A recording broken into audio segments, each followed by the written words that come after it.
All right, well, we told you earlier about collapsing roofs, and between the cold and the snow and the rain and the ice, it's easy enough to have problems, including water damage. Steve Fall is the franchise owner of AdvantaClean of the Twin Cities. You've got some advice on how to treat water damage. Yes. Because, Steve, I think most of us, when you see some water in your house, you think, I'm just going to shop vac it up.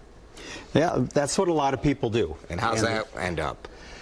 Depending on the circumstance, it can be fine, but if it, like, they're usually coming into a basement, and when that happens, a lot of the basements have finished walls, and you can't get the moisture out of those walls because of the building construction, and then there's plastic on those walls, poly. All right, so this happened to us a couple of weeks ago. I just noted like a corner of our finished basement is wet. Wet carpet, wet floorboard, and our solution was just to pull back the carpet and kind of like try to dry it up the best we could. What did we do wrong?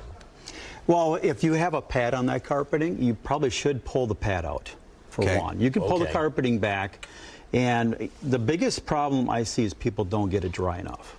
So you're worried about mold then at that point? Yes, and anything that isn't dry, you know, mold's a product of how fast something dries. Can you use some sort of cleaner or something like that in addition to that, or do you not need to?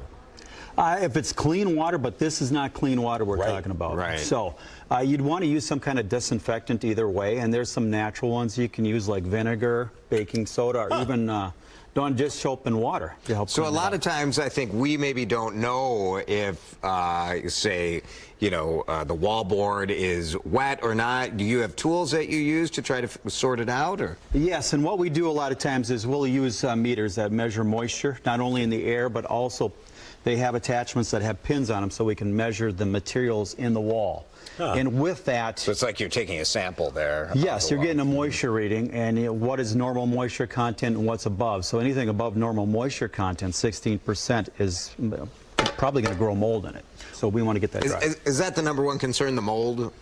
Yes, and also bacteria is in the water. So you want to disinfect and get rid of the mold. How do you know if you have mold? Because sometimes maybe you just have a wet spot, you can dry it up, and then you're moving on, it's fine. Are there things people can look for to identify and say, okay, that's a problem? Yeah, the problem is with that is 50% of it's not seen. So there's two markers. You can either smell it, a musty smell, or it is visual once in a while. But sometimes like black spots or something like that? Black or even white fuzzy spots.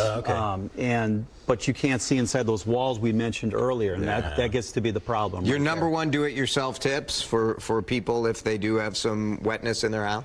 If you have a wall like we were speaking of, remove the outer layers of the wall to make sure you get the inside all the way to the concrete dry. That's the biggest issue we see. So and if that's I don't what want to do that, AdvantaClean I can recommends. just call you.